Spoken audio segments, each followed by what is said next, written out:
how would you even know that a player might potentially perform for Kaizer Chiefs? It's a question.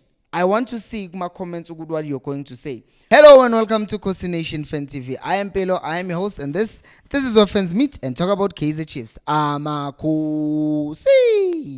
Football Club. In case you didn't know, Kaizer Motaung Senior is still the chairman of Kaizer Chiefs, which means he's still the one who actually has the final say in whatever that is happening at the club. And over the past few years, we've been blaming Bobby Motaung, we've been blaming Kaizer Motaung Jr., we've been blaming everyone else.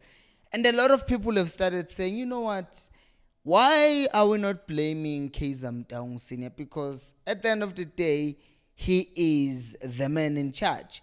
And my defense for him, at least, has always been, listen, the man has started to kind of give the club over to his sons to let them run because, well, he's old and he wants them to be able to run the club on their own. So I do not think personally he's as hands-on as he was, say, 15, 20 years ago.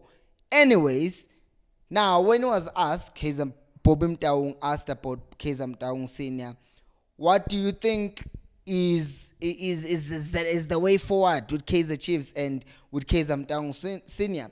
He says that it will come down to leadership and also it will come down to being patient. Himself being patient and the fans being patient. Can I just digress at this moment and say, if you tell people to be patient, they don't usually become patient just because you told them to be patient. Or if you tell someone to come down, they don't come down just because you told them to come down. Especially in this case with Kaizer Chiefs, when we're clearly seeing that we're still making wrong decisions. Even 8 years, after 8 years of being patient, we've been patient for 8 years, we're looking at all these things happening and they are not happening. And we are still making wrong decisions. And you are still asking us to be patient. So the way that I look at it is you are the ones who are supposed to start delivering now. It doesn't matter now how hands-on Kaizer Motaung Senior is. It doesn't matter how involved he is or how not involved he is. At this point, I don't care who's in charge. I want to start seeing results. That's all I want to see. And when it comes to leadership, I question the leadership of whoever is in charge. Obviously, people being South Africans will say, hey, you are being disrespectful to people who are older than you. But I have to question leadership, ne? Because tell me, what kind of leadership does not have a clear vision? Because if you are a leader, you must have a clear vision. Because if your vision is not clear, kutiwa, where there is no vision, people perish. So you see right now, we've been failing. The club, football-wise, has been dying. Brand-wise, has been growing. But the lack of vision in terms of what we want to do in the football side, it's really shaking. It's not make sure. And that is why I'm saying to myself, the decision to appoint Ntsegi, like however many people were sitting there discussing, hey, let's appoint Ntsegi, he has not won nothing. Let's appoint him. What kind of leadership is that? How am I not going to sit here and not question the kind of leadership that is there in our club if you are going to appoint Mlifi Ntsegi? What kind of leadership? I'm supposed to trust the kind of leadership that decided that, you know what, let's fire Gavin Hunt despite the fact that he's doing well in continental football and he might potentially win us this thing just because he's not doing well in the league. The same management that also decided, you know what, we've tried Gavin Hunt who has won us things and has not succeeded. We've tried bringing back Stuart Baxter, which was a horrible idea in the first place, and that did not work. And we've tried bringing on Arthur Zwane, who was also inexperienced. Now let's also bring on someone who does not have any experience with winning anything in Mlifi Ntsegi. The same leadership that has been trying to get free agents and has been doing shady deals, and by saying shady deals, it's proven by FIFA because they also suspended us from signing players. So I'm supposed to trust that leadership. Like, what is happening? Like, I feel like this is the week of venting because there are a lot of these things that I look at the club, I look at what they say, I try to match the actions with the words, and I don't see none of that. And it's worrying because many of us still spend money on Kaizer Chiefs. A lot of us still spend a lot of money. For some of you, it might be because some of you pay DSTV just to watch football. Some of you are wearing Kaizer Chiefs merchandise. Some of us go to stadiums week in, week out. Some other people are spending whatever, but in Kaizer Chiefs. And you are also being emotionally invested in Kaizer Chiefs. And then what they do, it's questionable. You like, people, if they really care about this, not about the club, leave the club alone. If they really care about the people who support this club, people who are invested in this club, they wouldn't be acting like this. And they keep on asking for the same thing from us, patience. And he continues to say this about Kaizer Motaung. He says, it's not like a button. It's not about pressing a button that everyone that we sign will perform. Once again, this comes down to, do you even know what you are doing? It goes back to the thing of leadership. Because, fine, let's just say Kaizer Motaung Senior is no longer as hands-on as he used to be. But why is he not then allowing people who know what they are doing, who have played football, let's just say have Abo Max Mamponyane or anyone who has played football who was great at their time or good enough at their time to even play for Kaizer Chiefs, make those players or those people scouts for Kaizer Chiefs.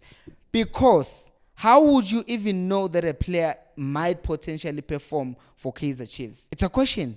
I want to see my comments on what you're going to say. But now, the thing is, the thing with Kaizer Chiefs and people who are going to perform at Chiefs, it's not because they are performing at Sekhukhune.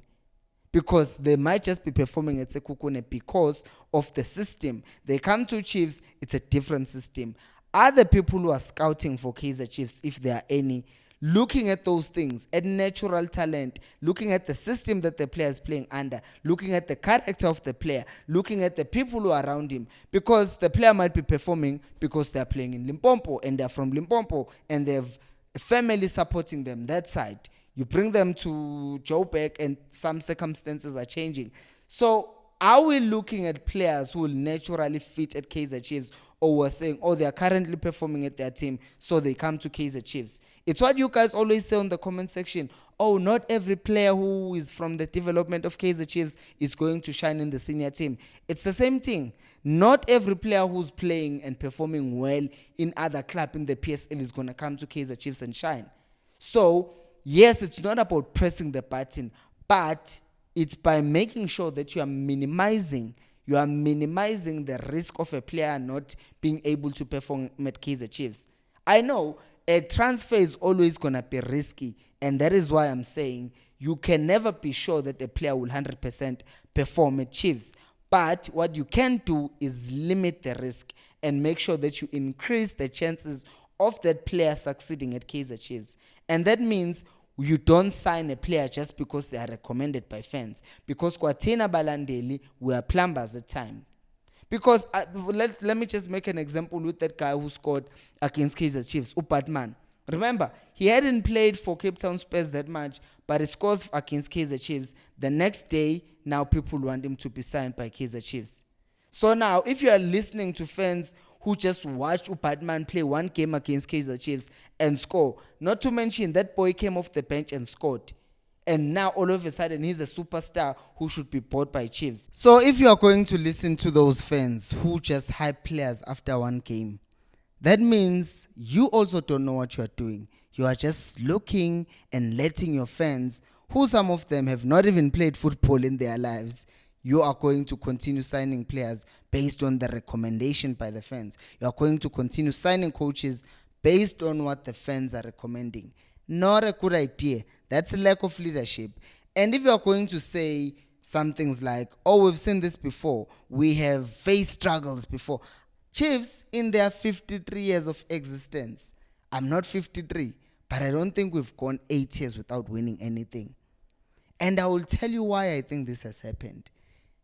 You can disagree with me in the comments. I think that Kaizer Motaung Senior handing over his team to his sons and daughters has kind of affected that. And I understand, yes, there will always be glitches sometimes when leadership is being passed from one person to another person.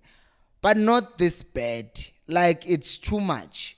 We are seeing what is happening at Chelsea. Yes, that there's been a change of ownership and things have just been done haphazardly, and those things happen. But it's too bad right now. It's like a team that was successful and all of a sudden it's a laughing stock. Everyone is laughing at Chiefs. Even in Ghana and Figure High School and say, how are you? How are you? How are you supporting Chiefs? We're a laughing stock. We're a laughing stock. And for people to say, oh, just be patient. 8 years of patience. 8 years of spending money. And no, I'm not saying, because I know there are some wise guys who are going to say, then stop supporting the club. No, we're not going to stop supporting the club. But we're not going to stop complaining either, because we're not happy. So once again, if I'm hurt, I'm going to say it. If I am not happy, I'm going to say it.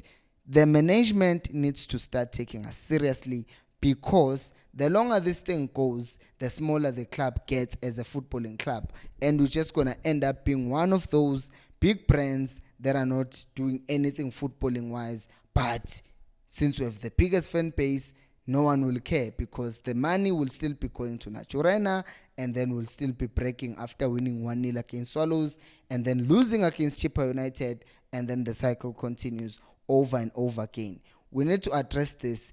Indaba yokuthi asibe patient angisayisebenzileyo. We need to see results, as in now. We need to start destroying fools game in, week out. Indaba yokuthi, hey, there's no small team in PSL. What are you talking about?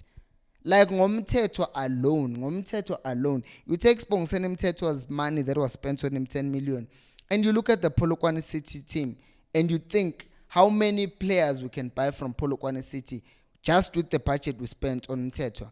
Think of Castillo, think of giving him Simang, think of all the quality that Kaizer Chiefs possess. Because people are quick to say, oh, Mpilo, we do not have the same quality as Sundowns. We are not competing even with Sundowns. So we can stop talking about Sundowns for now. Right now, let's just talk about Stellenbosch. Right now, let's just talk about Pirates. We're not even competing against them at this point. So we need to see change. Otherwise, we're just going to continue being hurt and being told to be patient. What do you think about Kaizer Chiefs? Do you think this is down to Kaizer Motaung Senior, or do you think it's down to the children? Let me know down on the comment section below. Thank you so much for watching, and until next time, remember, equals alphela umoya.